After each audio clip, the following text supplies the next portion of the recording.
Today, we want to focus on building family school community partnerships within a multi-tiered system of support. And we have with us Dr. Mark Wiest, who we're very excited has agreed to kind of be with us today and kind of lean into this space of really making sure that we're actively pursuing and engaging our families, schools, and communities as leaders in this work. Many of you on this call know Mark very well, but I just want to kind of highlight some of his work.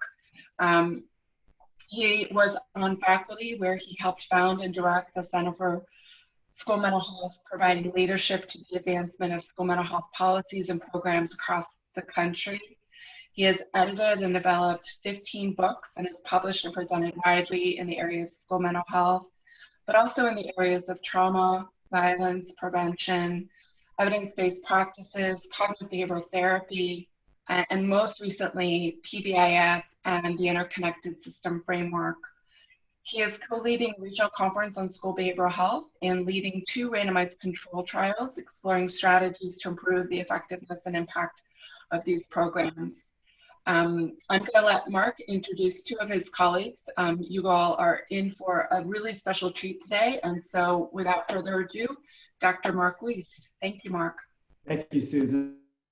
And it's a privilege to be with you. And thank you, Mid-Atlantic, Kim, Patty, and all of the staff there. I'm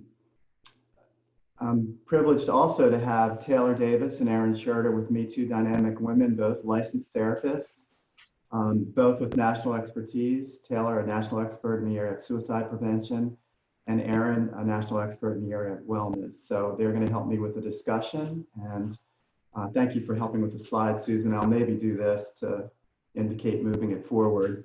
These are kind of the things that we'll cover. Susan mentioned the Interconnected Systems Framework. We'll spend some time on that. An emerging international alliance, the Family School Community Alliance. Some themes from the alliance around critical domains for collaboration. There are a lot of issues with the Tier 3 paradigm that we need to question, and present some findings from some studies around that. There's also this move toward common elements versus always implementing manuals. What are the key elements? A little bit on equity, and then 2 communities of practice that I'll tell you about. So, thank you, Susan. So back in, Susan and Lucille Eber reached out to me back around 2007, 2008, around we have these 2 different fields. A lot of overlap, but we're not working together. So why don't we work together? So there was a white paper on how more comprehensive mental health in schools could work with PBIS that we developed and disseminated in 2009, and then got together with people from the 2 national centers to develop a monograph or ebook. If you could go to the next one.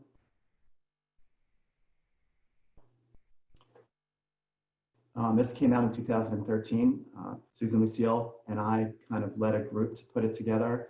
And it's all aspects of the mental health system, moving mental health clinicians into schools, working with schools' multi-tiered systems of support to improve the depth and quality of the work. This was developed in 2013 on the pbis.org website and has been viewed or downloaded more than 50,000 times. If you could go to the next one. There's also a recent ebook or monograph 2015 that focuses on many aspects of implementation with numerous tools and resources to do the work. And there have been a number of publications. And so you'd be able to get more information on the ISF from those 2 web links. Go to the next one. Oh my gosh, my wife integrated some slides of our grandson. I don't know how that happened. Erin will have to talk to Amber about why she did that. Anyway, that's Everett. Go to the next one. A really critical policy aspect to this is how do we become coherent at the level of the district? And so in the ISF work, we've really emphasized this district community leadership team that includes education leaders, mental health leaders, leaders from other systems, juvenile justice, child welfare, primary care, disabilities, family and youth advocates. How do we convene the right way and have diverse professionals and leaders leaders and stakeholders driving the agenda to improve schools MTSS, such a critical part of the work. Go to the next one. And you can just see the range of stakeholders that should be involved. You could argue that in any community, this agenda should rise up because it's about our children, it's about their learning, it's about them matriculating, graduating, and going on to become productive members of society. So this is an agenda that's so important in any community and should rise up and have the voices of diverse community members helping to guide the work. This was the ebook we did in 2017 with support of the National Center for Positive Behavioral Intervention and Support. Andy Garbats, Kathleen Lane, and Don Kincaid helped me to edit the book. And the notion is that we really need to totally change the paradigm, that families and youth are really not guiding the work in schools. They're recipients of programs. They often don't have much of a voice. And even in some circumstances, there's an adversarial relationship between schools and families. We've got to really totally change the paradigm to put the families and youth in a leadership role. And we know that when families and youth are more involved in creating the school environment and the programs within it, that students do better. For example, students experience more school connectedness, which is a very powerful resilience factor. You go to the next one. This is Hart's ladder. This has been around for a long time, since the 1990s. The notion is that most environments where adults work are developed for the benefit of the adults, not for the students. And so you can see in this continuum, at the lower levels, the adults are totally in control and pretty much just telling the students what to do. And then as you move up the ladder, what we're hoping to see is the youth and the families and the school staff and the collaborators from the community co-creating the educational environment. And the more students and families have a voice, again, the more they're going to feel connected and the better they're going to actually do in school. Next one. So following the family engagement ebook in 2017, we wanted to continue to do this work and not just put a book out there, but rather let's create some legs on this work. So the Family School Community Alliance was developed as a partner organization with the National Center for PBIS and has really taken off. I'm not going to read all of these slides, but you can see the vision for the FSCA. I have to call out immediately Andy Garbats from University of Wisconsin and Devin Minch from University of South Florida for their very, very significant leadership in moving the FSCA forward. I've sort of been an advisor to them. If you could go to the next one. You can see sort of this conceptual framework. This is all really about creating infrastructure for family and youth to be guiding our programming. So we have to be investing at the district and school level. We need the right data systems. We need to be coordinating work. We need the right relationships, and relationships are absolutely essential to all of this.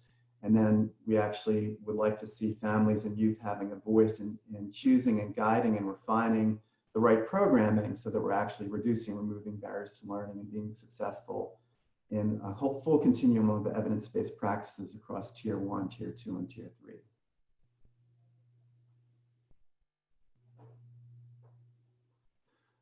Something we're excited about is building on the tiered fidelity inventory would be some questions reflecting family-school collaboration.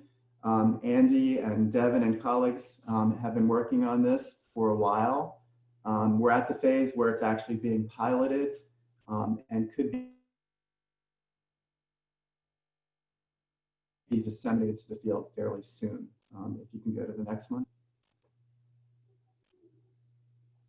And you can see the various dimensions of items that would be included in this TFI, Family School Collaboration add-on. Domain 1, positive home-school relationships. Domain 2, two-way communication, which is really absolutely essential. Schools shouldn't just be telling families about things, but rather soliciting their guidance and their input.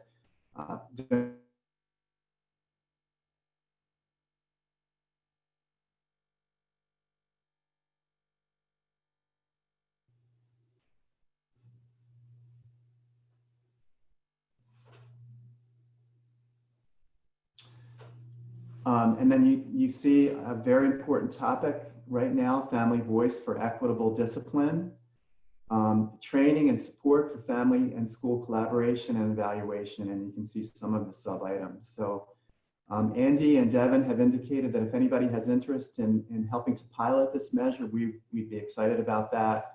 We think that we're really onto something as a strategy for school teams to use to ensure that they're adequately involving family and youth voice and guiding all aspects of their programming. This is from our last meeting that we held in Tampa. We look forward to being able to meet again, hopefully one of these days soon. The next one. And then you have contact information for Devin and Andy and Shelby Cook. This was from a presentation that I think they were able to do at APBS. I know it's kind of stressful, some of the events at APBS, but there you have their contact information. Go to the next one. And, just summarizing how important relationships are. Clay Cook's a faculty member from Minnesota. We've integrated some of his work into some of our work. And so, for example, in a classroom, the task for the teacher is to establish a positive relationship with all those students, and then to maintain that positive relationship with all those students. And then for the ones where the 2 or 3 or 4, maybe where the relationship is out of sync, to restore the relationship with those students, because we know learning is mediated by the teacher-student relationship. Should we use the same framework with families? Probably those of you who work in schools have witnessed family bashing, where the particular families are criticized by school staff, or the families are criticizing the school staff, and they're sort of written off. We've got to move beyond that. We've got to really focus on restoration with some of these educator-family relationships. You can go to the next one. So my friends Taylor and Aaron are helping me with this aspect, with the discussion. So I believe they've been managing the chat if there are any comments in the chat. Taylor, would you have a discussion question for us, or something for us to? Absolutely. So thank you all again for having me today. So I think, recognizing the importance of connectedness between families, school systems, and having that voice present, one of the compassionate curiosities that we have for our group today, and please enter your answers into the chat box and we'll field those with Dr. Wiest, is from your understanding or from your lived experience, do you feel that family engagement is an area that most of us are currently doing well in our settings, or something that we should maybe focus facilitating a little bit more on? So perhaps sharing some strategies that may be working effectively for you all would be a wonderful starting point, or maybe some barriers that you're seeing that we could staff together. So I'll give you a moment to share in the chat, and then we'll build those in. I'll respond while people are replying in the chat box. I feel that in working in schools, and specifically around the interconnected systems framework, there were many things that we did well, and family engagement was a great thing that we built on, but it still had a lot of room for growth in many ways. We're having some people type into the chat box, and they're saying town hall meetings with families. So the same way that you would hold a town hall meeting with your students, but also doing that with families as well to solicit input. Well, I think that really uplifts that stakeholder voice, right? You want to build those relationships and that rapport and put that prominent dynamic there. And we've got Natalie saying that we are sending out parent plugged in informational newsletters that focus on specific topics and strategies. That's a fantastic way of including voice. Mindfulness family nights to help teach strategies for families to use at home. I know, Erin, you've got to love that one. Yeah. And that would be wonderful to be able to integrate into the classroom. So you're being able to see that crosswalk of those things that we're doing within the academic setting, but that we can also bring to our dinner tables. Mm-hmm. I also love the informal surveys of webinars and different things in supporting families as they reopen and plan. Megan Pell mentioned looking at growth for this time, and I'll just put a plug in. The family family engagement begins with the ear and involvement really begins with the mouth. So which one are we trying to do? Are we trying to listen, or are we trying to just speak and share? We really got to engage and listen to families as well. And it sounds like some great ideas have been typed in the chat box for that. Authentic engagement, absolutely. Mm-hmm. And making sure that you're including that voice. And I love the way that you put that. Are we listening? Are we making sure that that's something that we're not acting as if we are the experts, but rather that we may have some expertise, whereas they have lived experience of what that community culture really looks like and needs. Mark, we might be able to do an entire webinar just based on that one particular area. That's right. And I noticed my friend Lucy Bailey from this district, Lex Rich 5, made a comment. So glad you're on, Lucy. Let's go to the next segment, and we'll do that. We'll do this 3 times. So now this part, I'm going to just warn you, is maybe a little controversial for some of you, but this is something I'm very passionate about, and for my whole practitioner for 30 years now. But this has really bothered me from the beginning. When I started at University of Maryland, for example, in 1991, everyone wore white coats. And I'm like, why? It's so that they know we're in charge, that we're the professionals. I never wore a white coat. I didn't like the paradigm. In fact, I had some people say there, if you ever feel close to a young person, then that's a boundary violation. So some of this historical background in the way mental health psychology has developed has really become problematic. If you can go to the next one, Susan. And we know that there's a lot of stigma. We know that, for example, people associate mental health challenges with violence inappropriately. We know the labeling is prevalent, and labeling can be really problematic. I'll come back to this term emotional disturbance, but we know if we tell a teacher the student's emotionally disturbed, it's going to immediately affect the way that teacher approaches students. And if you present a student with a diagnosis to someone versus just presenting the student, that also can push the person into the paradigm of looking for flaws in that student. Keep going.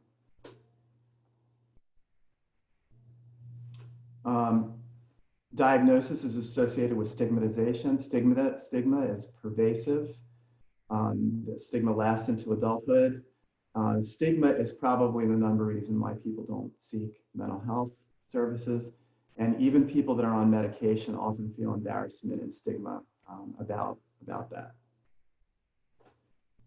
And all of this is relevant, of course, if we're sort of taking the paradigm of we're the experts, you're the patients, we're treating you, it's not going to really reflect the collaborative model that we're seeking. We did a study on this term. Again, language is very important to me, psychopathology. If you could go to the next slide. This is a very prevalent term. There's groups, I don't know why you'd want to become a member of the American Psychopathological Association, but that actually exists, and you can see some of the other ones. When I arrived at USC in 2010, there was a course, Lifespan Psychopathology, and I'm like, really, do we need to use this language? And so we ended up changing it to Psychological Problems and Resilience, which is a small victory. Go to the next one. So we did a study, young adults 18 to 25, students who had or not had mental health intervention, and you can see there a difference. If you have mental health intervention, you're much more concerned about this term of psychopathology. If you could go to the next one. But then, you know, look, one student said to me when we were doing the study, psychopathology, wow, there's 3 horrible terms there, psycho, psychopath, and pathology. And you look at some of the qualitative responses of what people associate with that term: crazy, insane, killer, serial killer, mass shootings, deranged criminal, straitjacket, cushion room crazy, killers like Charles Manson. These terms have significance. Go to the next one. And then we have these others: borderline personality disorder, narcissistic personality disorder, bipolar conduct. Terms like emotional disturbance. We actually did a study in Maryland earlier where 1,400 and some stakeholders did not like that term. The youth actually preferred the term emotional challenges. This was connected to legislation. We actually got the law in Maryland changed from emotional disturbance to emotional disability, which has its own issues, but that was perceived as less pejorative than emotional disturbance. We could talk at length about diagnosis. Diagnosis is supposed to be a heuristic to help us improve our treatment planning, but there are many untoward impacts of labeling youth with these labels, and the ones on the left being particularly negative for students. If you go to the next one.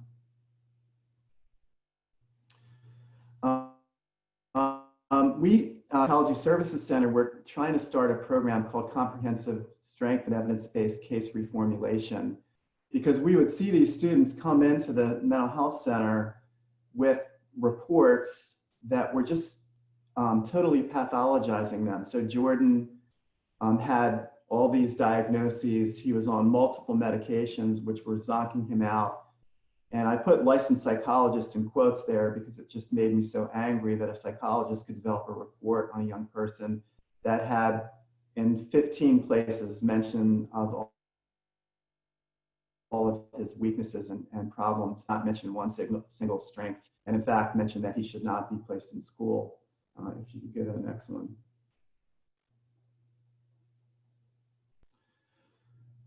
So the notion is when you have these youth that come in with multiple labels or one negative label on medicine, let's redo an evaluation that emphasizes strengths. Let's come up with a new case formulation. Let's market this new formulation back to the student, family, and school. If possible, working with physicians to reduce students on multiple toxic medications or on one toxic medication if it can be avoided. Go to the next one. So we implemented that protocol with Jordan. We made the decision that the only operative diagnosis was post-traumatic stress disorder. He had experienced pretty serious sexual abuse by train tracks in a home by the train tracks before he was age 3. He had really serious trauma symptoms. We could talk at length about how we handled that. We had one therapist working with Jordan and his grandmom around the trauma.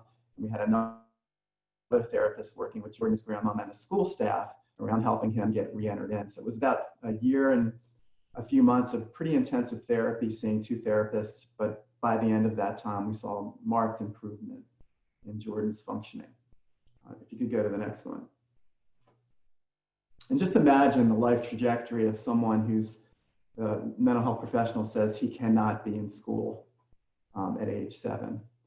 These are just some references on trying to move away, and again, have collaborative relationships with families and students. We've got to be really careful about the way we use labels. We've got to be really careful about a one-down strategy where I'm in charge and I'm telling you what to do. That's going to mitigate against collaboration.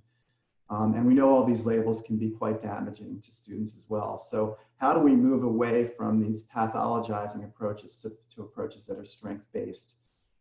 Including, for example, if there's no reason for a label, let's not use a label. Let's always find the strengths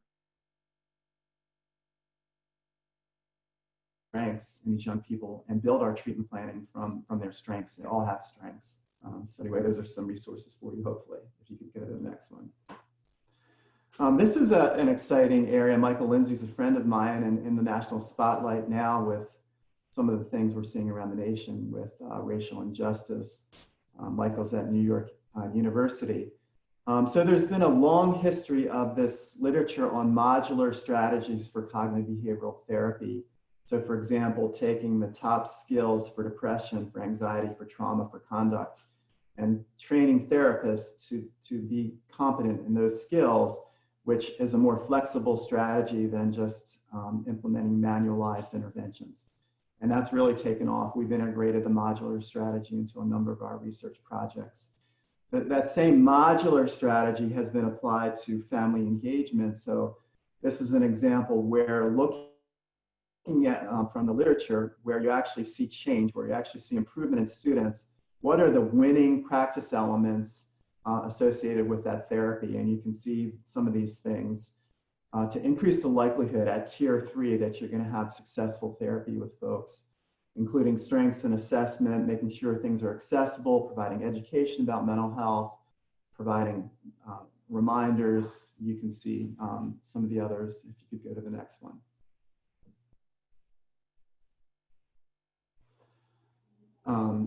You can see some of the others. I'm not going to read all of them, and then a reference on that work around common elements, which is just so important. Kim Becker is also a leader in this area, and Kim's actually on our faculty at the University of South Carolina. You could go to the next one. So let's pause here. Taylor, Erin, can you help lead us in a discussion? Absolutely. And we've got, we've got a great amount of engagement with our participants. And one of the things that it seems like we really want to highlight is this notion of strength-based language when we're talking about parent engagement and how to ensure that we are appropriately meeting parents or caregivers where they're at. So an additional curiosity around strategies that you all have been using would be that when engaging with families, is there any certain language or topics that you all may recommend, either as a starting point, practicing unconditional positive regard, if we know better, we do better, or when soliciting the parent voice as partners, are there ways that you recommend beginning those relationships? So that's a bit of a two-parter. So topics that we could start with, as well as recommendations for how to begin soliciting those relationships around those types of conversations. And I know strength-based language, especially educating around appropriate non-stigmatizing language, is certainly something that's very close to my heart in the field of suicide prevention. And that's always the point that we start off of, is how do we communicate effectively around that? Erin? I would agree. Strength-based approach, being able to focus on the positives with the unconditional positive regard that you mentioned, always assuming that everyone is doing their best and trying their best. And starting there is one of the best places to get started. I'll speak from personal experience as well in this, is that many times when we get started in this area, we're not trying to focus on what's wrong, but more so focus on how can we help?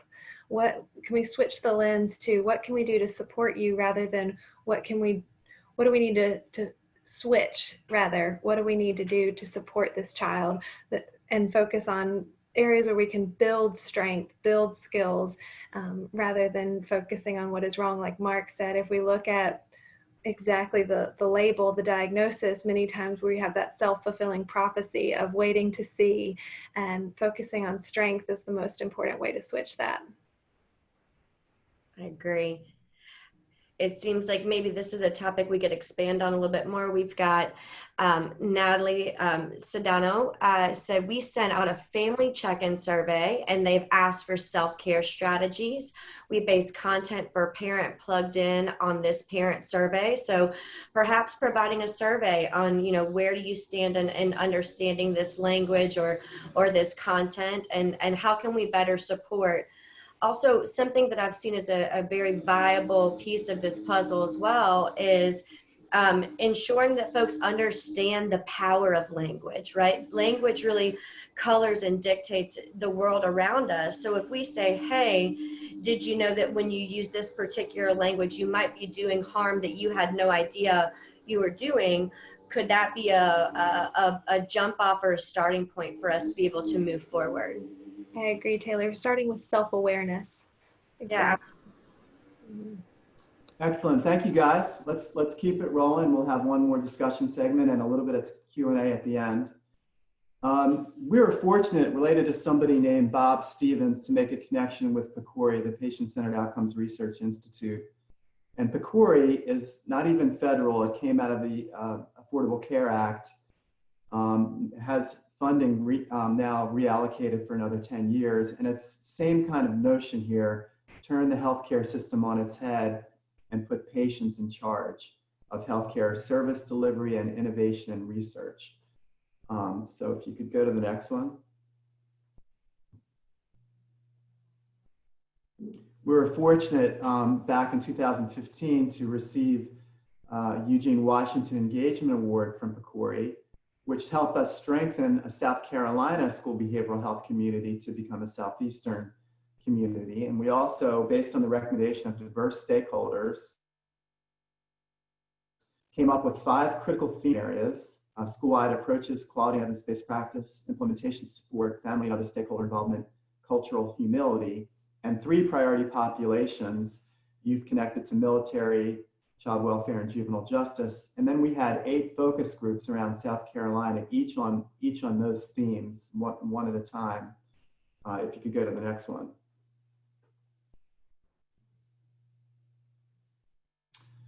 And we actually have a book that's been submitted to Springer reflecting this work. So a chapter on each of the 8 themes. And we used a formal qualitative program called NVivo to analyze the data. There were more than 100 themes identified, and distilling from all of them, these were the 2 most prominent recommendations across the 8 focus groups. 1, families and youth are tired of being talked down to by experts and other collaborators. They want to be treated as equal communication, equal players. Imagine a triangular relationship: school, MTSS, the mental health clinician, the family. We're all in this together equally. And the second was stigma is very, very pervasive. And if we're not going to do anything about it, people aren't going to receive services. So if you could go to the next one. So this led to a very large randomized trial that we're implementing now. It's a privilege to be involved in this work. So we've got 20 middle schools, 10 in Baltimore, 10 in Greenville, South Carolina. All of them are supported in some of the key ISF concepts around effective multi-tiered systems of support and effective work at tier 3. And then we have half of the schools, 5 in Baltimore, 5 in Greenville, randomly assigned into this partnership condition. It's a 3-year study, and we're also following students into high school. If you could go to the next one. And this is what the partnership intervention involves. It involves in each of the schools, we have 1 teacher from 6th, 7th, and 8th grade as teacher liaisons. We have the clinicians, and we have a family member working with that group. So it's called a partnership team, and that partnership team then works with the MTSS to enhance family and youth voice, to provide support for the right evidence-based strategies, including one focusing on therapeutic alliance called the Patient-Centered Outcomes Management System, which is a wonderful program. And we know a lot of the variance in people improving is related to therapeutic alliance. Also, mental health literacy training. We know mental health education is an evidence-based practice, and we found the best one in the world, and we're implementing that. And we also have bias reduction, equity enhancement integrated in. And we have something called the ECHO model, which is a really cool model out of the University of New Mexico to amplify hub and spoke networks and continuous learning loops to amplify the intervention effects. If you could go to the next one. This is the mental health literacy intervention that we're using. It's called The Guide. It's out of Dalhousie University in Canada. Stan Kuchar, Ethan Way are collaborators in this, something that's actually taking off around the world, and we think it's particularly important in the current climate with so many people struggling with mental health issues given the challenging world that we live in. We think the mental health literacy is just much more important. We have of these 10 schools in the partnership condition, 2 of them have continued to implement the guide through online learning. So that's been exciting to see that the schools like it so much that they're actually continuing to implement it even in the challenging times that we're in. You can go to the next one. This is another study I'm thrilled to be a part of. This is in Jacksonville with some great collaborators there, led by Colleen Halliday-Boykins. I'm the co-PI, Joni Splett's involved, Kelly Perales, and you can see Kent McIntosh, others that connect to this study. It's called Reducing Inequities in School Environments. 8 middle schools participating all received the ISF, and then half of them received this boost intervention related to equity. If you could go to the next slide.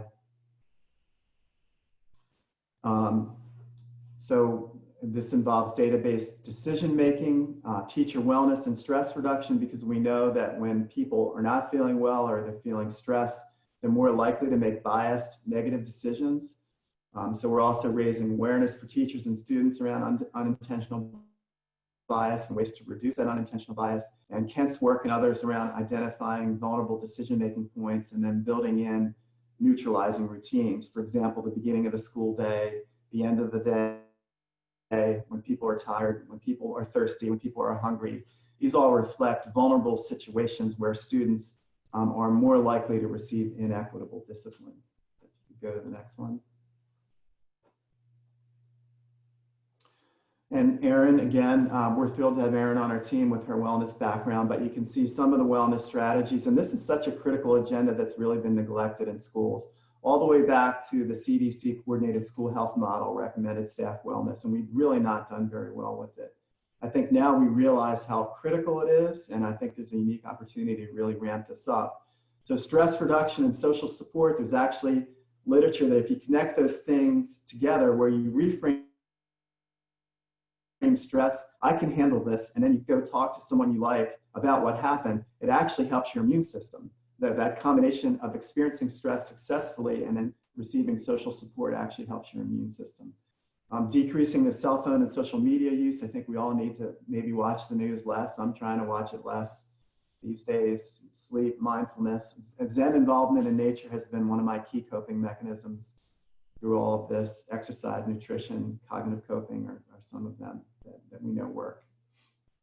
Go to the next one. I was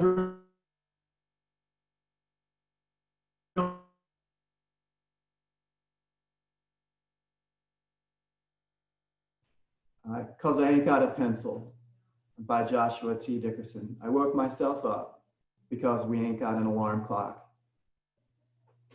I dug in the dirty clothes basket because ain't nobody washed my uniform. I brushed my hair and teeth in the dark because the lights ain't on.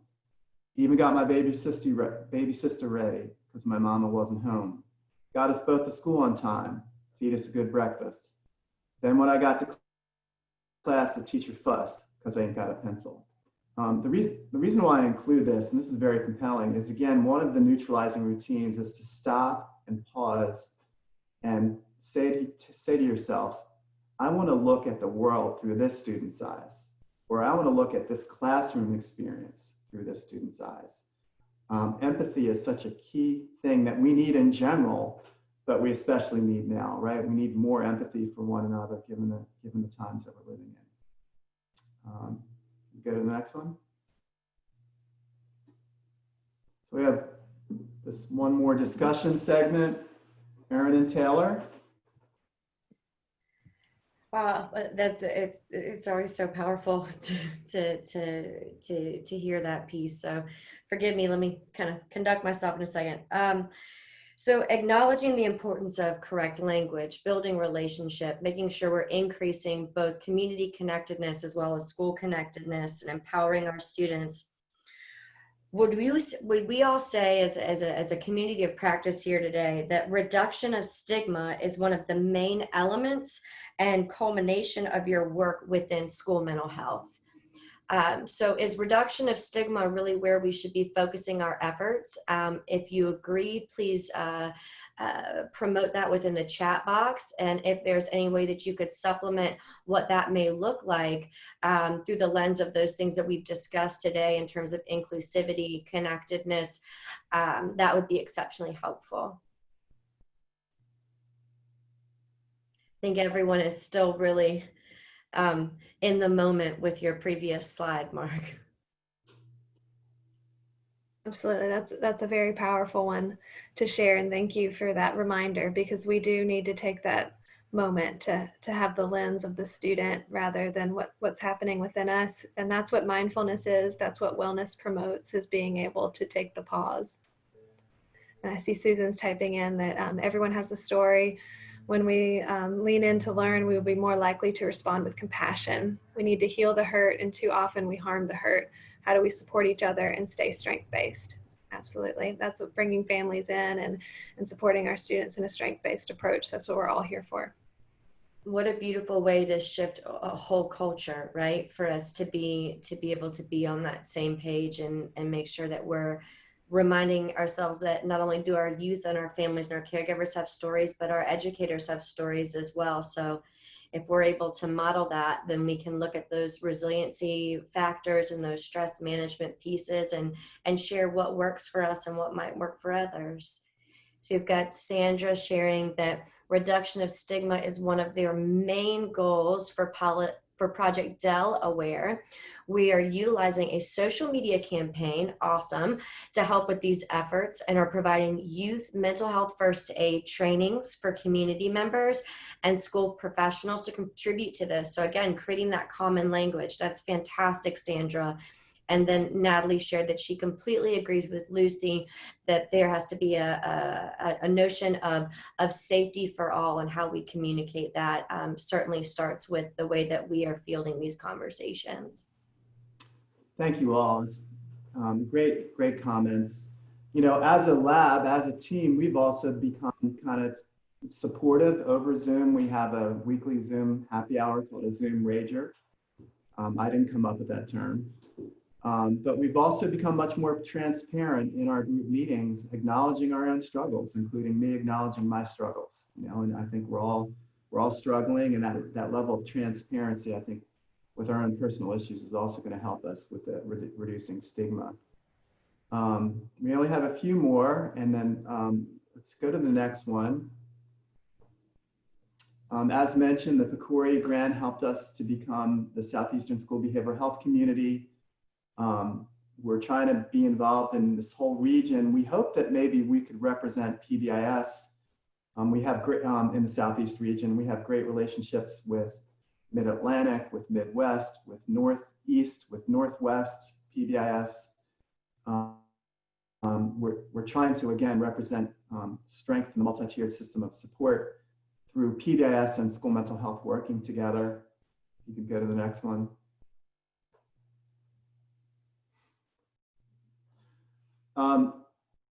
Our conference that was supposed to happen in 2020 was titled Empowering Youth and Families as Leaders in School Behavioral Health. We're going to retain that theme. We just pushed the conference forward to April 15th and 16th, 2021. We have a plan for a hybrid strategy, in person and social distancing, but also virtual. It's a new thing for us to try to manage this hybrid conference, but we're pretty excited about it. I'm also thrilled to connect to a project called the Behavioral Alliance of South Carolina. Our State Department of Education has significantly invested in improving the multi-tiered system of support, and we have a fairly large contract to work with the state to improve social, emotional, behavioral, academic functioning of students in South Carolina, particularly those in special education. We also have a number of projects funded by the State Department of Mental Health, and we see a lot of great collaboration between those two state agencies. With that, what I'd like to do is turn it over to Erin and Taylor for a review of our Behavioral Alliance of South Carolina project. So I guess I get to give the thumbs up now, Susan, so we can move forward. But I'd be remiss if I didn't share Lucy Bailey's feedback here. She said, little idea, have your faculty / staff read the Ain't Got No Pencil poem and then write a second verse that reflects what could happen next, positive or negative, based on what the student and our educator does next. I think that's a phenomenal practice, and maybe something that, you know, that we could integrate. So I do have the privilege of functioning as the program manager for what is an incredible team of individuals with the Behavioral Alliance of South Carolina. As Mark alluded to, we focus in 3 different realms to support implementation and connectedness through MTSS, ISF, and PBIS strategies. So we can move forward. Within these realms, and just like I think most of us probably on this Zoom chat today have encountered, is we've had to shift some of our strategies, but we know that there are those core practices that are going to remain with us. So we look at making sure that we are uplifting and empowering through education, technical assistance, and coaching, making sure that our districts, our schools, our community members know that they are not alone, that BASC is a resource. So we're consistently offering a multitude of professional development opportunities. And then critical to the work that we do is monitor, evaluation, feedback, so that we're looking at the fidelity of implementation across different settings and what works, with the hope of creating additional sustainability and a culture across the entire state of South Carolina that really reflects all of the work that we all know is so important.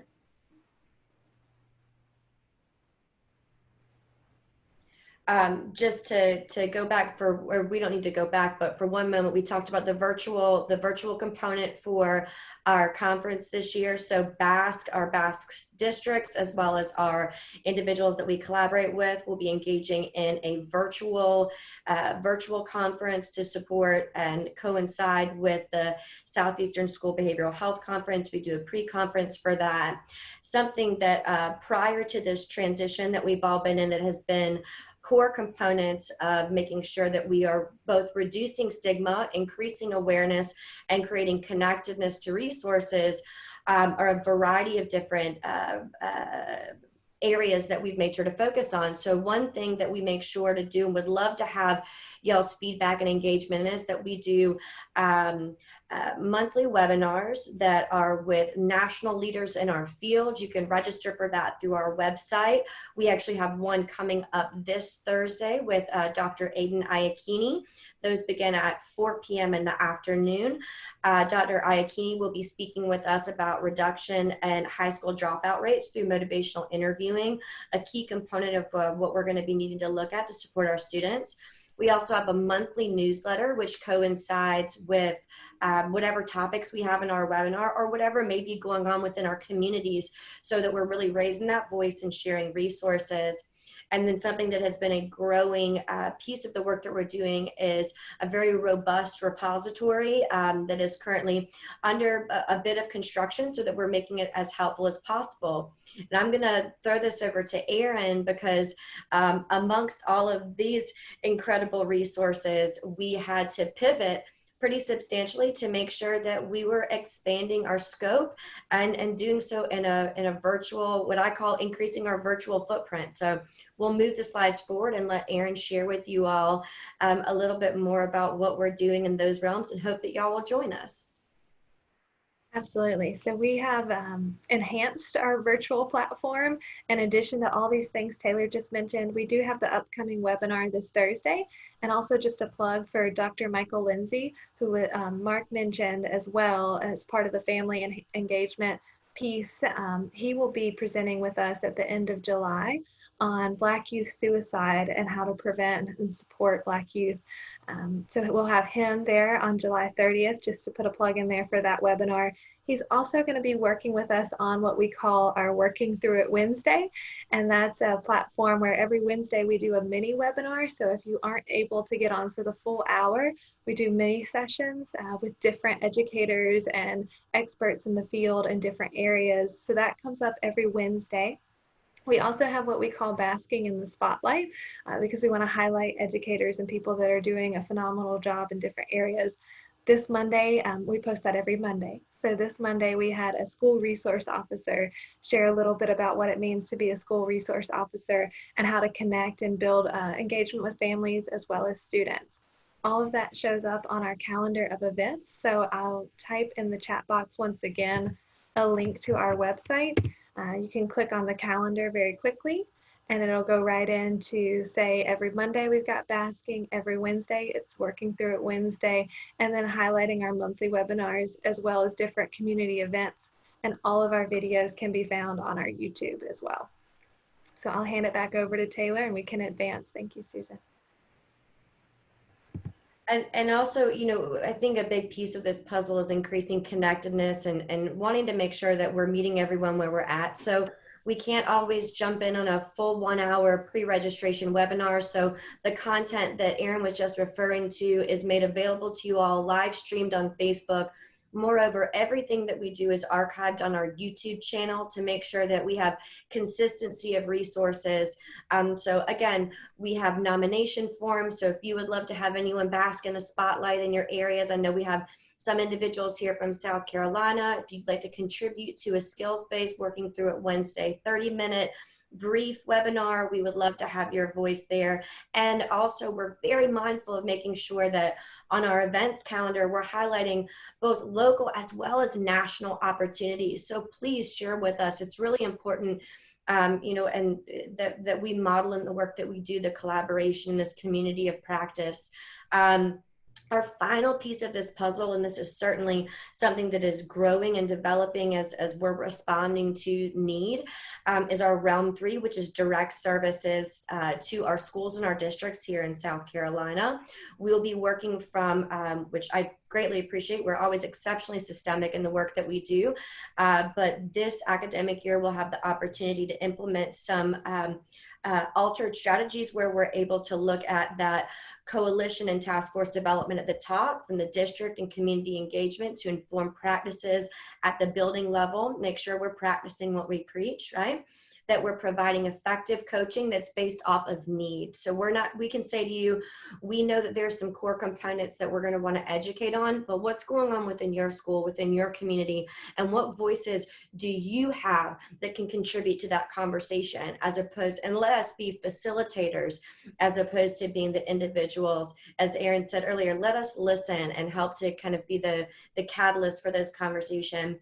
And then making sure that we're promoting evidence-based practices. So one of our new very exciting piece of the puzzle, thanks to the Office of Special Education Services, is that we will be coordinating on the development of the South Carolina High Leverages Practices Manual for Social Emotional Learning, and that will be in development. We'll also be implementing an additional steering team as well as leadership team, and again, to be focused on strength-based language. We really love that idea of saying teaming and creating that connectedness, and we'll be excited to share with you all the growth as we move forward. If you'd like to learn any more about this, you can always connect with us through the website that Erin has so kindly provided to you all, www.schoolbehavioralhealth.org/BASK. Or you can reach out to both Erin and myself as well as the team directly at BASK, B-A-S-C, at mailbox.sc.edu. We would love to hear from you, love to get your feedback.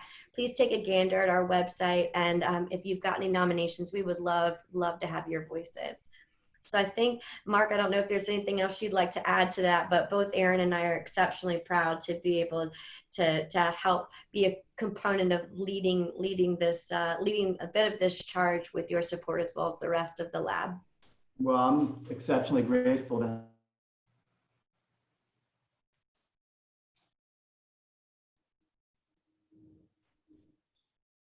I think he froze. Did I freeze up? You did just a little bit. So if you could just repeat what you were saying. I was grateful to have these two dynamic young women leading our team. And thank you to Mid-Atlantic for having us.